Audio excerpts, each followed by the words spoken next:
নারীরা নেতৃত্বে আসতে পারে না, এমনই দাবি করলেন বাংলাদেশের জামাতের এক নেতা। তিনি যখন এই নারী বিরোধী কথা বললেন, তখন এই নারীরা এই বক্তব্যের বিরুদ্ধে আন্দোলন শুরু করলেন। জোরালো আন্দোলনে মহিলারা নেমেছে।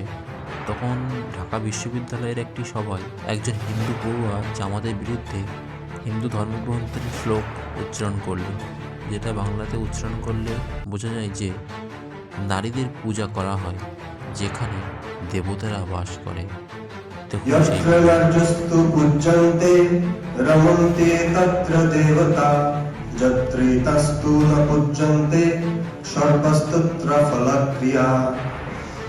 অর্থাৎ যে সমাজ বা পরিবারে নারীদের সমানভাবে সম্মান করা হয় সেখানে ভগবান অর্থাৎ ঐশ্বরিক গুণাবলী, ঐশ্বরিক সন্তান, দৈব উপকারিতা ইত্যাদি অর্জিত হয়।